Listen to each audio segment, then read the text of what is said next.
In a dimly lit theater in London, September 1745, the thunder of rebellion echoed from Scotland as Bonnie Prince Charlie's forces marched toward the English border. Fear gripped the capital like a winter fog, and whispers of treason filled every coffeehouse and drawing room. It was in this moment of national crisis that a simple melody would rise from the chaos to become the heartbeat of an empire. What happened that night at Drury Lane Theatre would not only save a king, but birth an anthem that would echo across centuries and continents, becoming one of the most recognized songs in human history. The autumn of 1745 brought with it a chill that had nothing to do with the changing seasons. London's cobblestone streets echoed with the hurried footsteps of messengers carrying increasingly dire news from the north.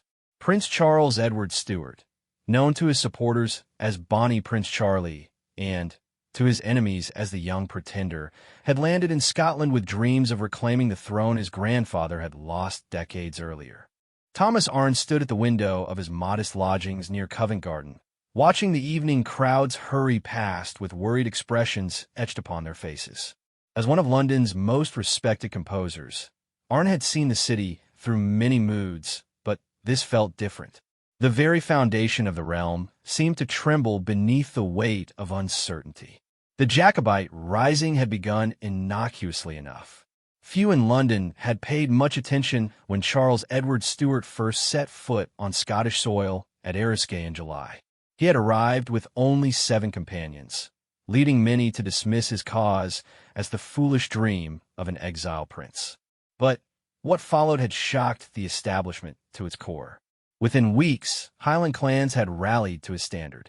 The romantic figure of the Young Pretender, with his flowing hair and passionate speeches about rightful kingship, had ignited something primal in the Scottish consciousness.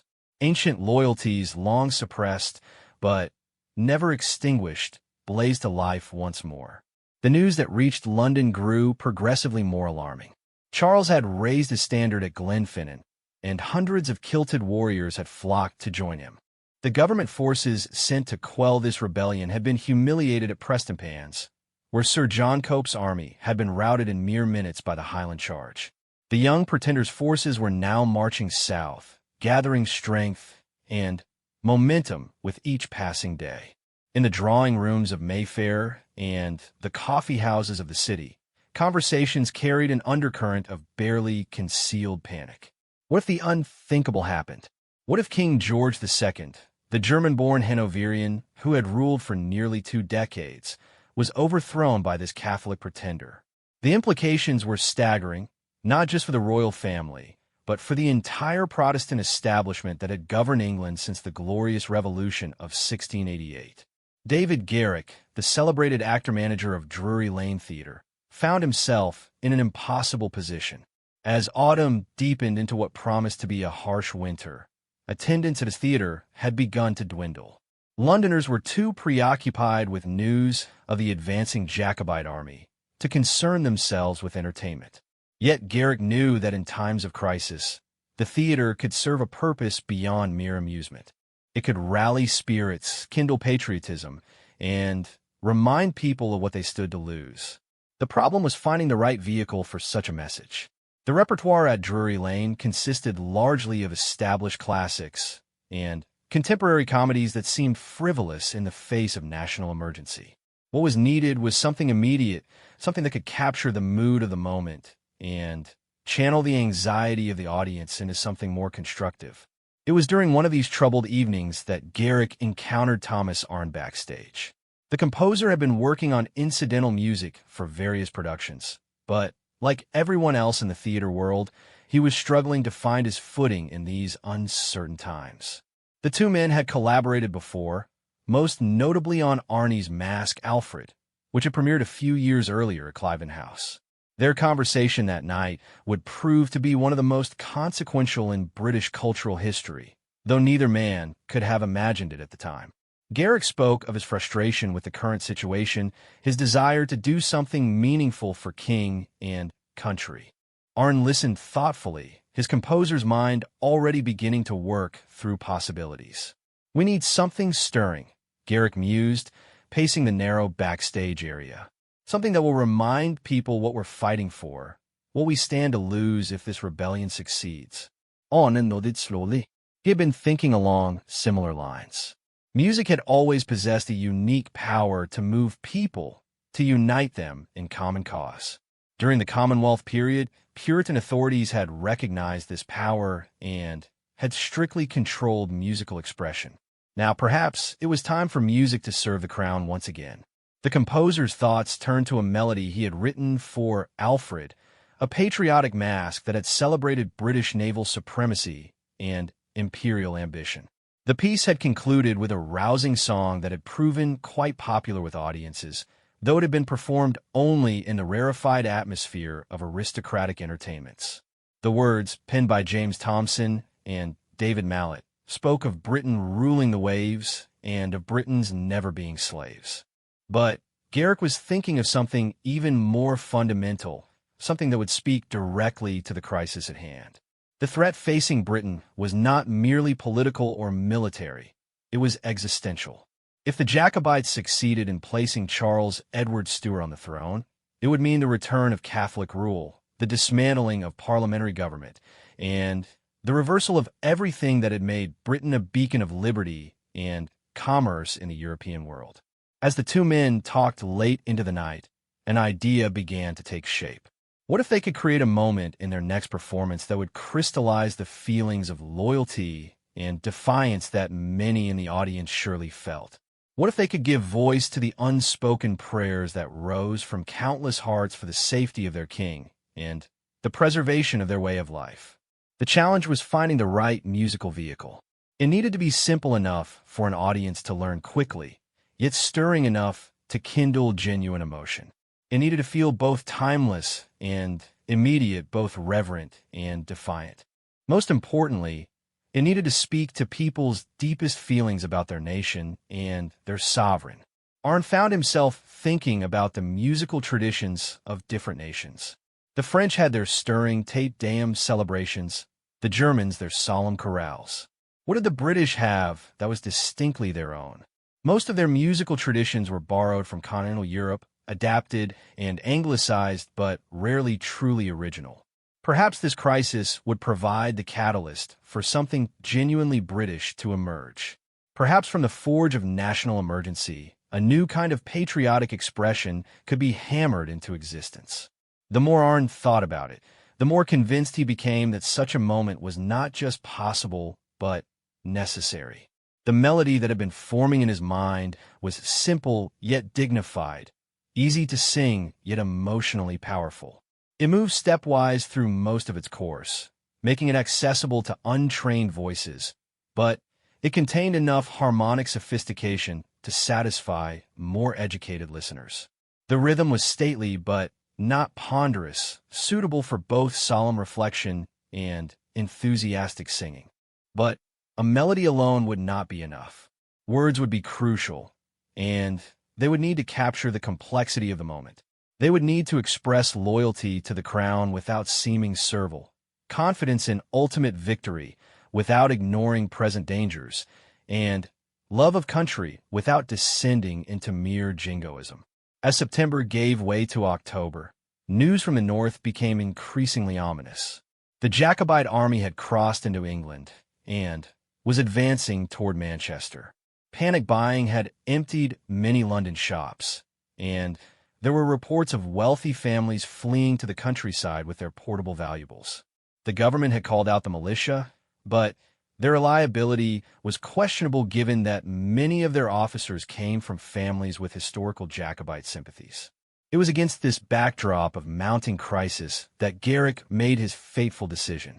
The next performance at Drury Lane would include something special, something that would allow the audience to express their feelings in a way that mere applause could not accomplish.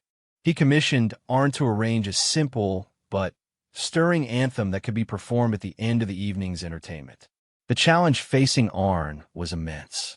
He had perhaps a week to create something that could serve as a rallying cry for a nation in peril. The piece would need to work musically, dramatically, and politically.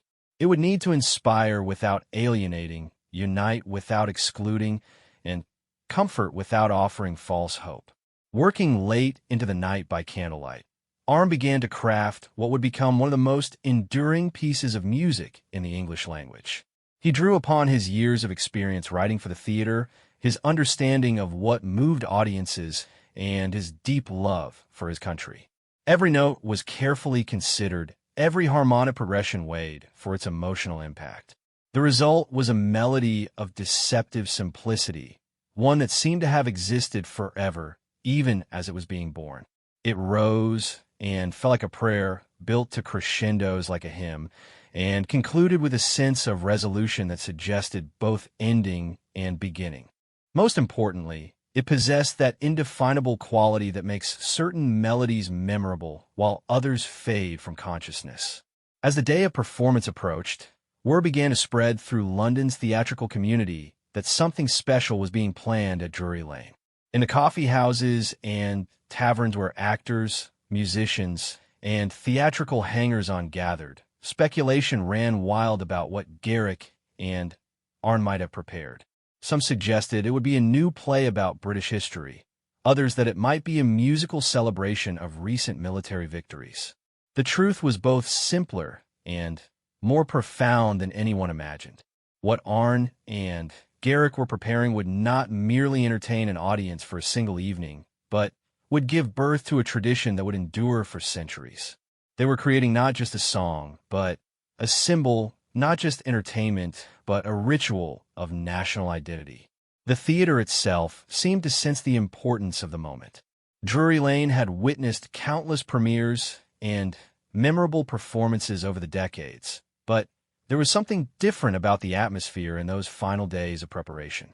The actors moved with unusual purpose, the musicians rehearsed with exceptional care, and even the stagehands seemed to understand that they were part of something significant. As news arrived of the Jacobite army's continued advance, the importance of the evening's performance became even more apparent. This might be one of the last opportunities for Londoners to gather peacefully and express their loyalty to the established order. If Charles Edward Stuart succeeded in his audacious gamble, such displays of Hanoverian loyalty might soon become treasonous. The weight of history was settling upon the shoulders of everyone involved in the production, from the leading actors to the humblest scene shifter. They were no longer simply putting on a play. They were participating in a moment that would help define the character of their nation for generations to come. The morning of September 28th, 1745, dawned gray and drizzling over London, as if the very heavens reflected the anxiety that gripped the capital. Thomas Arne stood in his small study, staring at the manuscript pages scattered across his writing desk. The melody was complete, but something crucial was still missing. The notes alone, however stirring, could not carry the weight of the moment. Words were needed, words that would transform a simple tune into a national prayer. The challenge of finding appropriate lyrics had been keeping Arne awake for days. Various texts had been suggested and discarded. Some were too flowery, others too martial, still others too obviously political. What was needed was something that could speak to the deepest feelings of loyalty and patriotism without alienating those who might have doubts about the current government. It was during these crucial hours that Arne received an unexpected visitor. Henry Carey, a fellow composer and playwright, arrived at his lodgings with a sheaf of papers tucked under his arm. Carey was known throughout London's musical circles as a man of wit and talent, though he had never achieved the recognition he believed he deserved. His operatic works had met with modest success, but it was his lighter songs and ballads that had truly captured the public imagination. "Thomas," Carey announced as he burst into the composer's study, "I believe I have what you're looking for." His eyes were bright with excitement, and there was an energy about him that suggested he had been working through the night. "I've heard about your project through Garrick, and I think I may have found the perfect text." Arne looked up from his manuscript with interest. He had great respect for Carey's literary abilities, and any suggestion from such a quarter was worth serious consideration. "Please sit down and tell me what you have in mind." Carey spread his papers on the desk, pushing aside some of Arne's musical sketches. "The key," he explained, "is to focus not on politics, but on the person of the king himself. Make it a prayer for his welfare, a song of loyalty that transcends any particular policy or party position. As Carey spoke, Arn found himself nodding in agreement. This was indeed the approach that had been eluding him. Rather than making grand statements about national destiny or military might, the song should be intimate and personal, a direct appeal to divine providence on behalf of the sovereign. God save our gracious king, Carey began, reading for his manuscript. Long live our noble king. God save the king. The words were simple, almost childlike in their directness, yet they possessed a power that more elaborate verse could never achieve. They said everything that needed to be said without saying too much. Arn picked up his pen and began to fit the words to his melody. The match was remarkable, as if the text had been written specifically for the tune. Each phrase fell naturally into place. Each accent complemented the musical line perfectly. It was one of those rare moments in artistic collaboration when separate creative visions merge into something greater than either could have achieved alone. As the two men worked together, refining and adjusting, they began to sense that they were creating something exceptional. The subsequent verses developed the theme with increasing intensity, calling upon heaven to scatter her enemies, to confound their politics, and to make the king victorious, happy, and glorious. Each stanza built upon the previous one, creating a crescendo of loyalty and defiance that perfectly matched the musical structure Arn had devised. Word of the special performance planned for that evening had spread throughout London with remarkable speed. By mid-morning, crowds were already gathering outside Drury Lane Theatre, hoping to secure tickets for what many sensed would be a historic occasion. The usual theatrical audience was supplemented by government officials, military officers, merchants, and ordinary citizens who rarely attended the playhouse, but who felt compelled to participate in this moment of national solidarity.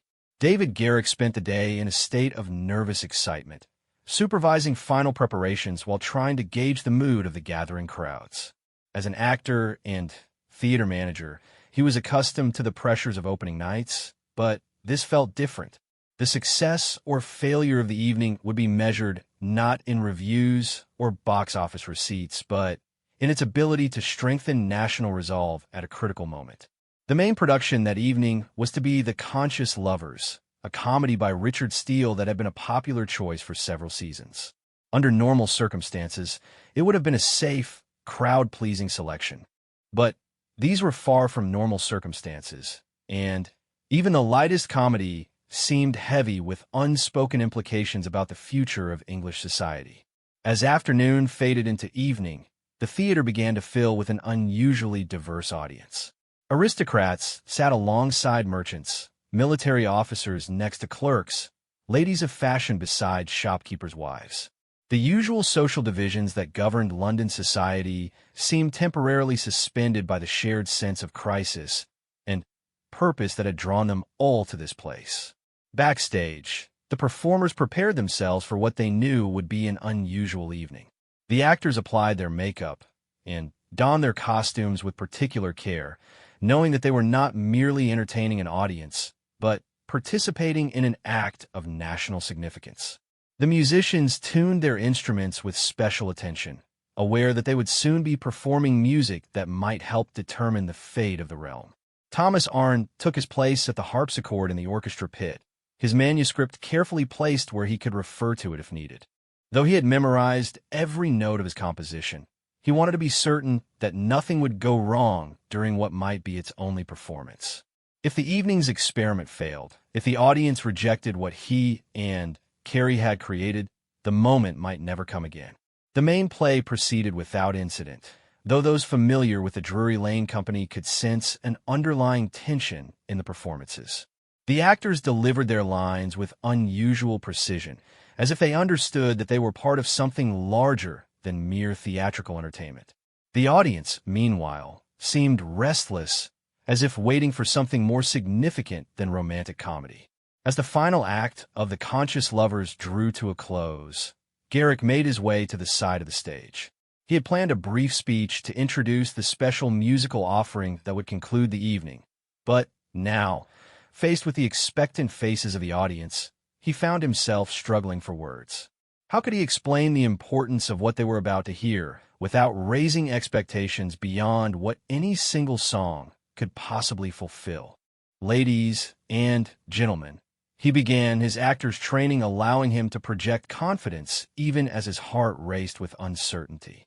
These are troubled times for our nation. Reports from the North remind us daily that the very foundations of our society face challenges that would have seemed unimaginable just months ago. The theater fell silent. Even the usual rustling of programs and whispered conversations ceased as the audience focused their attention on the figure illuminated by the flickering footlights. Garrick paused, allowing the weight of his words to settle upon his listeners. In such times, he continued, we are reminded of what we hold most dear. Our liberties, our faith, our way of life, all depend upon the stability and security of our constitutional government. Tonight, we offer our united voice in support of those principles and in prayer for our sovereign, His Majesty King George II. The response was immediate and powerful. Applause erupted throughout the theater, but it was applause of a different quality than what typically followed theatrical performances. This was the sound of an audience expressing genuine emotion, real conviction, authentic loyalty. It continued for several minutes, growing in intensity rather than diminishing, until Garrick had to raise his hands for silence. We will conclude this evening with a new musical offering, he announced. A simple song of loyalty and prayer that we hope will give voice to the feelings that unite us all in this sacred cause. As Garrick stepped back into the wings, Thomas Arne struck the opening chords on his harpsichord.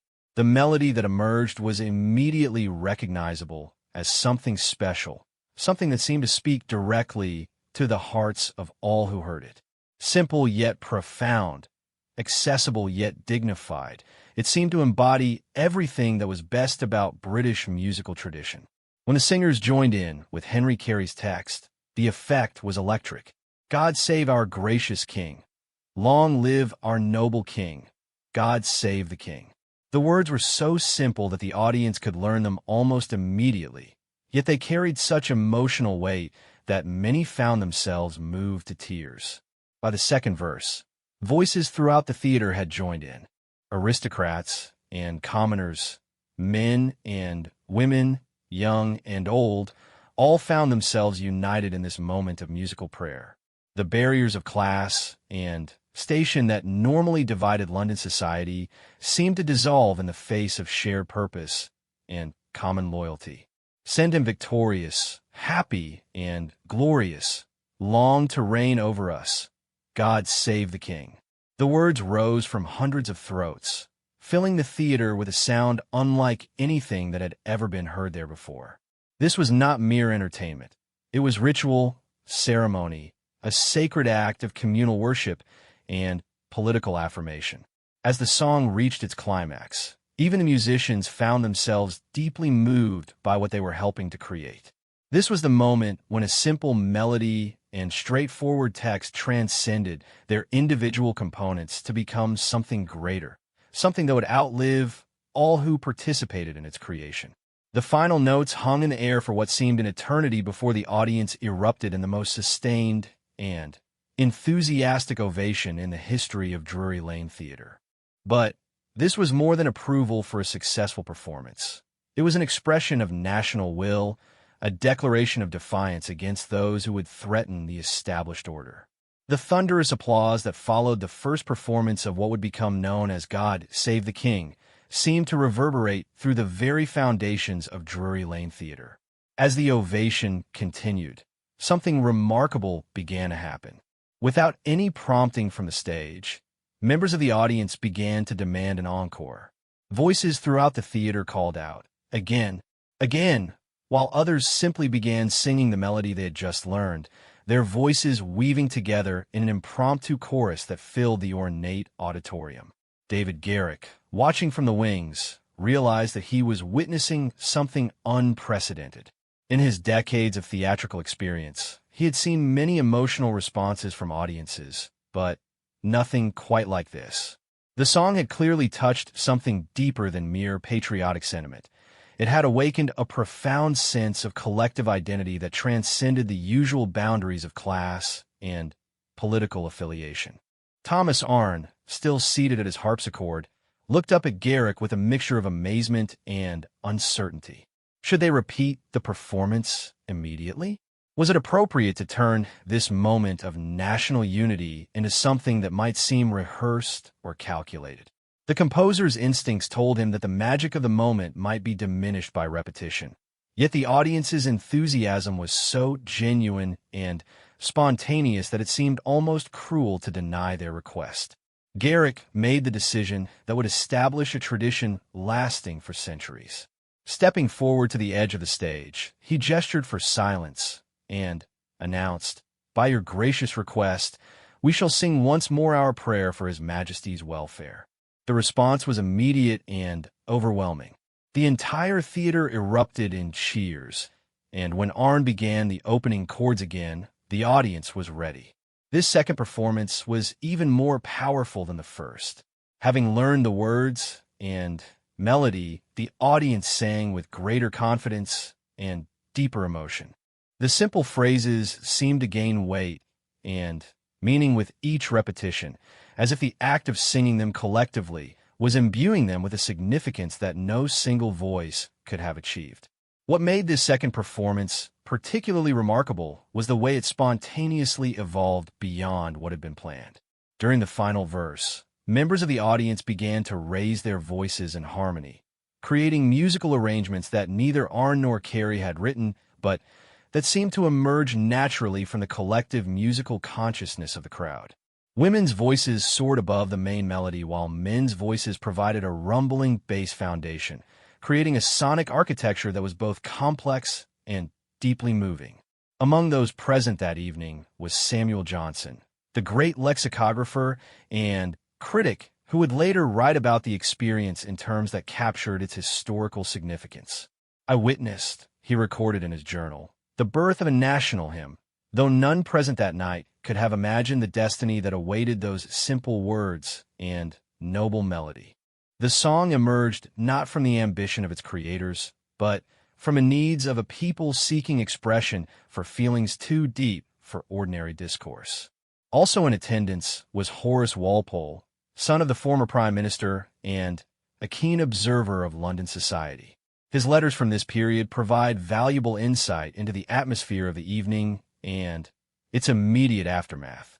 "The entire theater," he wrote to a friend, "was transformed into something resembling a cathedral, with every voice raised in what could only be described as a musical prayer. I have attended many performances at Drury Lane, but I have never witnessed anything that so completely united an audience in common purpose." The impact of the evening extended far beyond the walls of the theater itself. As the audience dispersed into the London night, they carried the melody and words with them, sharing them with family members, servants, and neighbors who had not been present. Within days, the song was being hummed in drawing rooms and sung in taverns throughout the capital. The speed with which "God Save the King" spread through London society was remarkable, particularly given the limited means of communication available in the 18th century. There were no newspapers that could print the full text, and no recording devices that could preserve the exact performance, and no organized effort to promote the song beyond its initial theatrical presentation. Yet somehow, through the informal networks of social interaction that connected all levels of London society, the song established itself as part of the cultural landscape with unprecedented rapidity. Part of this rapid dissemination can be attributed to the song's musical characteristics. The melody was simple enough for untrained singers to master quickly, yet sophisticated enough to reward more careful study. The range was comfortable for both male and female voices, and the harmonic structure was familiar to anyone with even basic musical education. These practical considerations, combined with the emotional power of the text, made the song ideally suited for popular adoption. The political timing was equally crucial. The Jacobite Rising had created a situation in which expressions of loyalty, to the Hanoverian monarchy were not merely fashionable, but necessary for anyone hoping to maintain their position in society. God Save the King provided a way for individuals to demonstrate their allegiance publicly while participating in emotionally satisfying collective ritual. Within a week of the Drury Lane performance, other London theaters had begun incorporating the song into their evening entertainments. The proprietors of Covent Garden, not to be outdone by their rivals at Drury Lane, commissioned their own arrangement and feature it prominently in their upcoming productions. Soon, it became standard practice for theatrical performances throughout the city to conclude with a collective singing of God Save the King, transforming what had begun as a single special performance into a regular feature of London's cultural life. The song's influence extended beyond the theater world into other areas of public life. Military bands began incorporating it into their repertoires, particularly during ceremonial occasions when the presence of the royal family required appropriate musical tribute. Naval vessels adopted the practice of playing the melody when entering or leaving port, creating a sonic symbol of British maritime power that would eventually be recognized in ports around the world. Churches, too, found ways to incorporate the melody into their services, though this required some adaptation since the original text was more political than theological. Several clergymen composed alternative verses that emphasized divine protection of the realm, while maintaining the familiar musical structure that had made the song so popular. These ecclesiastical versions helped to establish the tune in the minds of churchgoers who might not frequent the theater, but who attended services regularly. The coffee houses and taverns of London became important centers for the song's continued evolution. In these informal gathering places, patrons would request performances of God Save the King and often suggest variations or additions to the text. Some of these improvised verses were clever, others crude, but all reflected the way the song was becoming a vehicle for expressing popular sentiment about current events. News of the song's popularity reached the royal court within days of its first performance. King George II, though not particularly musical himself, was reportedly pleased to learn that his subjects had found such an enthusiastic way to express their loyalty. The Queen, Caroline of Ansbach, was said to be particularly moved by reports of the emotional response the song had evoked, especially given the uncertainty surrounding the Jacobite threat. The court's approval helped to legitimize the song among those segments of society that might otherwise have viewed it as a mere theatrical novelty. When it became known that the royal family itself endorsed the singing of God Save the King, even the most conservative elements of the aristocracy felt comfortable participating in public performances of the piece. This royal endorsement also had practical consequences. The master of the king's music was instructed to prepare an official arrangement that could be used for state occasions, and copies were distributed to military commanders throughout the realm. Within months, God Save the King had evolved from a theatrical experiment into an unofficial anthem of the British state. The song's impact on the ongoing political crisis was both immediate and profound. Reports from government agents in Scotland indicated that news of London's enthusiastic embrace of the royalist anthem had reached Jacobite forces and had contributed to declining morale among some of Charles Edward Stuart's supporters. The idea that the English capital was rallying behind King George II with such musical fervor made the Young Pretender's cause seem increasingly hopeless. At the same time, the song provided a way for government supporters to demonstrate their loyalty without engaging in more dangerous forms of political activity. Rather than organizing military units or contributing to defense funds, ordinary citizens could simply sing God Save the King and thereby participate in the national effort to resist the Jacobite challenge. This democratization of patriotic expression was something genuinely new in British political culture.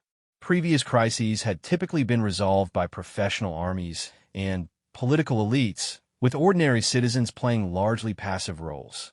The emergence of God Save the King as a popular phenomenon suggested that the crisis of 1745 was engaging broader segments of society in ways that earlier conflict had not. The song also provided a way for the government to gauge public sentiment without relying solely on formal political mechanisms. The enthusiasm with which God Save the King was received in different parts of the country became a kind of informal polling system, allowing officials to assess the strength of loyalist feeling in various regions.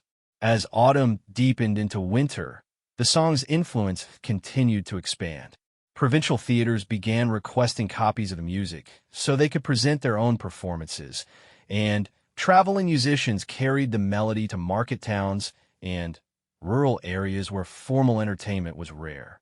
By Christmas of 1745, there were few communities in England where God Save the King was completely unknown. As winter settled over Britain in late 1745, the political landscape began to shift dramatically. The Jacobite army, which had advanced as far south as Derby, suddenly found itself facing a very different England than the one Charles Edward Stuart had expected to conquer. Rather than the divided, dispirited nation that Jacobite intelligence had predicted, the young pretender encountered a kingdom that seemed to be discovering its own voice through the simple act of singing. The transformation was remarkable and unexpected. In towns and cities throughout England, the arrival of God Save the King had coincided with a surge of spontaneous loyalist demonstrations. What had begun as a theatrical experiment in London was becoming a genuine popular movement, one that expressed itself through music rather than violence, through collective singing rather than political rhetoric. Intelligence reports reaching Charles Edward Stuart's headquarters painted a picture that grew more discouraging by the day. English towns that had been expected to welcome the Jacobite army with enthusiasm were instead greeting news of its approach with organized singing of the Loyalist anthem. Rather than the uprising of English Catholics and disaffected Whigs that had been promised by Jacobite agents, the prince found himself facing a nation that seemed to be rallying around King George II with unprecedented unity. The psychological impact of this musical resistance was profound. Jacobite soldiers, many of whom had been sustained by dreams of easy victory and English support, found themselves marching through a landscape that resonated with hostile song. Every market town seemed to echo with God Save the King. Every church service concluded with prayers for Hanoverian success. Every tavern rang with loyalist melodies that made the Jacobite cause seem not just unsuccessful, but genuinely unpopular. Meanwhile, back in London, the success of the anthem had inspired a wave of creative activity among the capital's composers and poets. Henry Carey, emboldened by the reception of his original text, penned additional verses that addressed specific aspects of the current crisis. These supplementary stanzas called for divine protection against rebellious rage and prayed for the confusion of those who would disturb the peace of our rightful king. Thomas Arne, too, found himself caught up in the musical fervor that his composition had helped to unleash. Requests poured in from theaters, military bands, and church choirs for arrangements suitable to their particular needs. The composer, who had always struggled to achieve the recognition he believed his talents deserved, suddenly found himself the creator of what was rapidly becoming the most popular song in the British Isles. The commercial implications of this success were not lost on London's music publishers. John Walsh, the most prominent dealer in printed music, quickly produced an edition of God Save the King that sold thousands of copies within weeks of its appearance. Other publishers followed suit, often adding their own arrangements or supplementary verses designed to appeal to specific audiences. This print culture surrounding the anthem played a crucial role in standardizing its text and melody while allowing for continued creative elaboration. The basic song that had emerged from the collaboration between Arne and Carey became a foundation upon which other musicians could build, creating a rich tradition of variation and development that kept the piece fresh while maintaining its essential character. The success of God Save the King also had important implications for the careers of its creators. David Garrick found that his theatrical innovation had enhanced his reputation not just as an actor and manager, but as a patriotic leader who understood the power of popular culture to shape political sentiment. His decision to risk the evening at Drury Lane had paid dividends both financially and socially, establishing him as one of London's most influential cultural figures. For Thomas Arne, the success of the anthem represented both triumph and challenge. While his composition had achieved a popularity beyond his wildest dreams, its very success threatened to overshadow his other work. Audiences now came to his concerts expecting to hear "God Save the King," and his other compositions, however skillful, seemed pale by comparison to this piece that had captured the spirit of the age. Henry Carey faced a different kind of challenge. As a writer whose previous work had been largely comedic, he now found himself regarded as a serious political poet whose words had helped to rally a nation in crisis. The responsibility was both flattering and daunting, particularly as requests arrived for new patriotic verses that could match the power and simplicity of his original text. The influence of "God Save the King" extended far beyond the worlds of theater, music, and literature. Military commanders discovered that the song could serve practical purposes in maintaining discipline and morale among their troops. The ritual of collective singing created bonds of solidarity that were particularly valuable among hastily assembled militia units where personal loyalties might be uncertain. Naval captains found that the anthem provided a useful way to assert British authority in international waters. The practice of playing "God Save the King" when encountering foreign vessels became a form of musical diplomacy that could convey national pride without necessarily provoking military confrontation. Diplomatic representatives of the British Crown began incorporating the song into official ceremonies, using its growing international recognition as a way to emphasize the stability and popular support of the Hanoverian regime. Foreign observers, initially puzzled by the British enthusiasm for what seemed like a simple song, gradually began to understand that they were witnessing the emergence of a new form of national expression. The religious implications of "God Save the King" were complex and sometimes controversial. While the basic text was clearly Christian in its appeal to divine protection, its political specificity made some clergymen uncomfortable.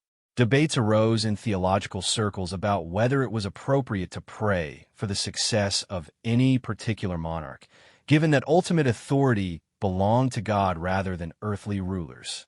These theological discussions reflected broader questions about the relationship between church and state that had been contentious since the Reformation. The popularity of "God Save the King" forced religious leaders to consider how their congregations' obvious enthusiasm for the anthem should be integrated into formal worship services. Most Anglican clergy resolved these concerns by emphasizing the song's role as a prayer for peace and good government rather than as a partisan political statement. This interpretation allowed them to incorporate the anthem into their services while maintaining their theological integrity. And it helped to establish the precedent that "God Save the King" was a religious as well as a patriotic expression. Catholic communities faced more difficult choices. While many English Catholics were loyal to King George II and opposed to the Jacobite Rising, their situation was complicated by the fact that Charles Edward Stuart claimed to represent the restoration of Catholic rule. The popularity of "God Save the King" among their Protestant neighbors put Catholic families in the uncomfortable position of having to choose between religious solidarity and political loyalty. Most resolved this dilemma by emphasizing their loyalty to Britain as a nation while maintaining their private religious convictions. The fact that "God Save the King" was a prayer rather than a military march made it easier for Catholics to participate in public performances without feeling that they were betraying their faith. Jewish communities in London faced similar but distinct challenges. As a small minority that depended on royal protection for their basic rights, Jews had strong incentives to demonstrate loyalty to the Hanoverian regime. At the same time, participating in what was essentially a Christian prayer required careful consideration of religious law and community sentiment. The solution adopted by most Jewish leaders was to encourage their communities to respect the anthem when performed in public spaces while developing their own traditions of prayer for the welfare of the crown that were consistent with Jewish religious practice. This approach allowed Jews to participate in the broader national movement while maintaining their distinctive religious identity. As 1745 drew to a close, it became clear that God Save the King had achieved something remarkable. In a matter of months, it had evolved from a theatrical experiment into a national institution that transcended the usual boundaries of class, region, and even religion. The song had provided a way for the British people to express their collective identity at a moment when that identity was under serious threat. The defeat of the Jacobite army at Culloden in April 1746 would effectively end the military challenge to Hanoverian rule, but by that time, God Save the King had already achieved something equally important. It had demonstrated that British national unity could be expressed through culture as well as force, through song as well as sword. The anthem had also established a precedent for the role of popular culture in British political life. Future crises would see similar attempts to rally public opinion through music, literature, and theater, but none would achieve the immediate and lasting impact of God Save the King. The song had proven that in the right circumstances, a simple melody and straightforward text could become a powerful force for national cohesion. The spring of 1746 brought news that would forever change the course of British history. On April 16th, at Culloden Moor in the Scottish Highlands, the Jacobite army, led by Charles Edward Stuart, met its final defeat at the hands of government forces commanded by the Duke of Cumberland. The battle lasted less than an hour, but its consequences would resonate for generations. As reports of the victory reached London, the capital erupted in celebrations unlike any seen since the defeat of the Spanish Armada.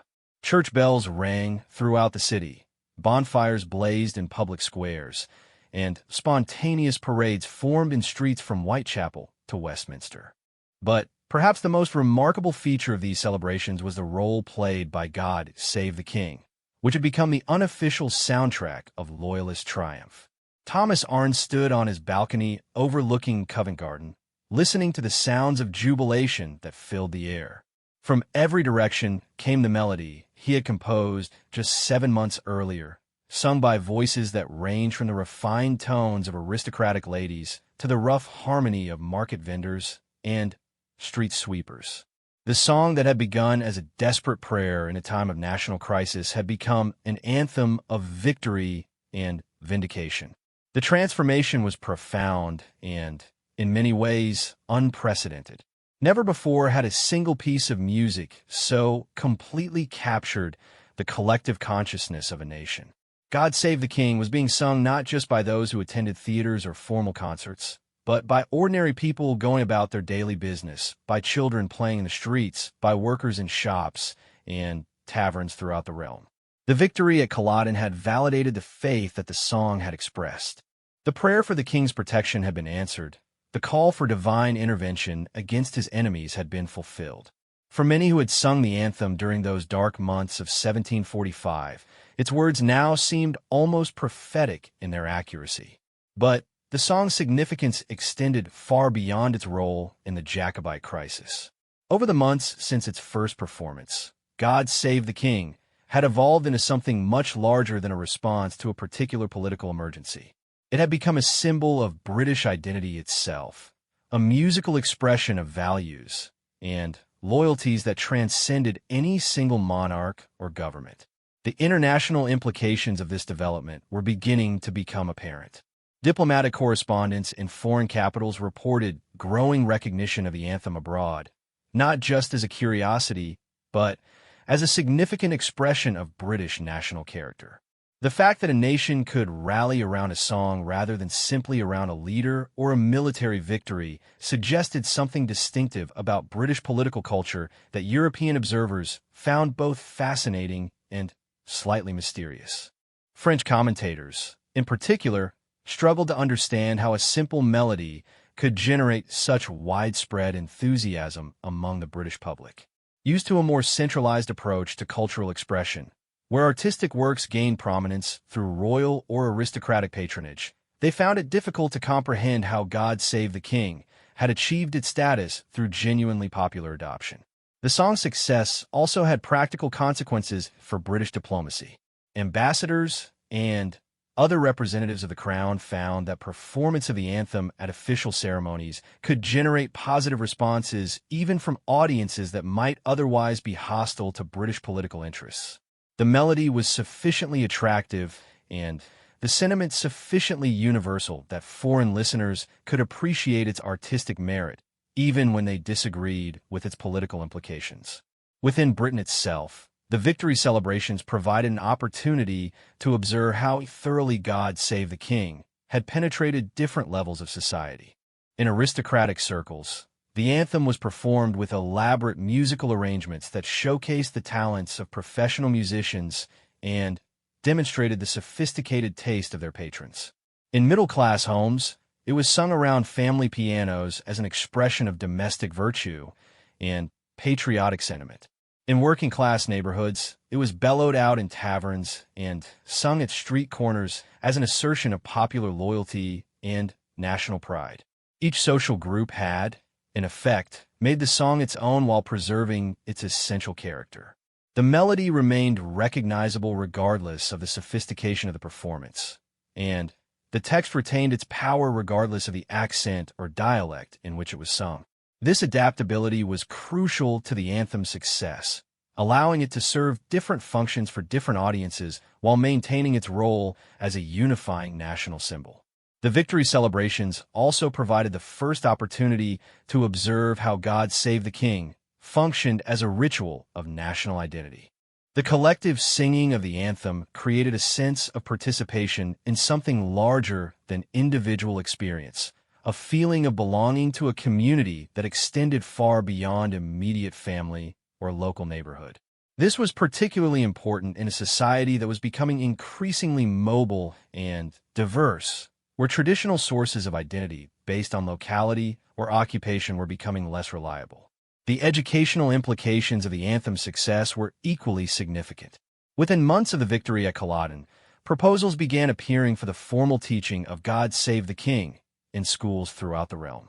Advocates argued that familiarity with the national anthem should be considered as essential as literacy or basic arithmetic, since it provided young people with a foundation for understanding their place in the broader national community.